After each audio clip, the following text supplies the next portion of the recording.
Tonight I want to talk to you about easy steps for the healthiest you right now. I found myself in a circumstance 5 years ago that really required that I start taking a good hard look at the kind of care I was getting and where my life was going. I could not, on the average day, predictably, get up out of a chair.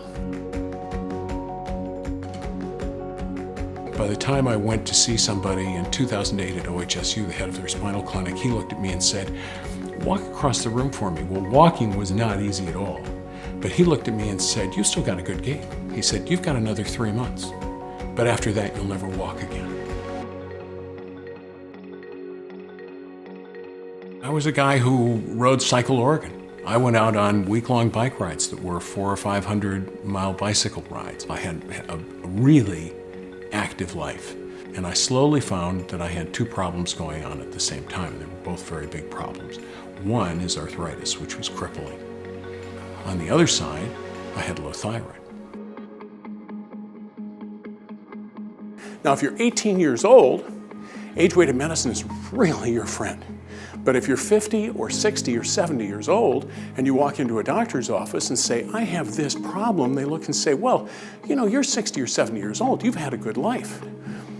Well, the very same doctor that I talked with thyroid about looked at me and he said, "You know, your testosterone is 240. And he said, "That's terrific for a guy who's 60 years old." However, when you were 18, it was 800 to 1100. All of us have something, all of our cells in our body have something called programmed cell death. And at some point, every cell will die off. And that's just part of life. What Jeffrey's trying to do, and what he's been doing a lot with all the different supplements he works with and stuff he's researched, it helps kind of slow that degenerative process.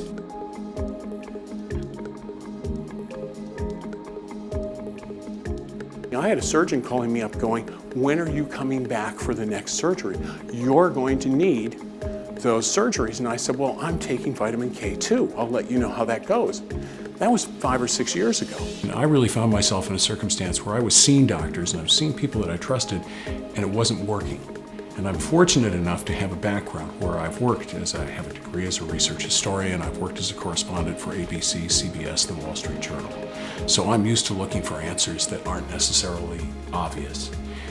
So I just didn't take no for an answer. The second month I felt 2% better or so. And a year out, I felt like I was 10 or 12% better. Well, that doesn't seem very encouraging unless you haven't been able to walk. And when you realize that after 2 years you're going to be 25% better or 50% better after 5 years and maybe 100% better in 10 years as opposed to worse and the victim of recurring surgeries, now it starts to seem exciting. A lot of the things that Jeffrey suggested, I think I did just about every one of them and saw a tremendous change in not only my weight, but the cholesterol levels went all the way down to normal, the diabetes completely gone. It's amazing, the energy level. I mean, I feel like I was back in high school. So how do we avoid that? Well, you have to be your own advocate. And you want to find somebody who's focused on well-being. Most physicians will tell you that if they're lucky, 1 to 5% of their patients come in and are interested in well-being. I feel a lot better. I have more energy.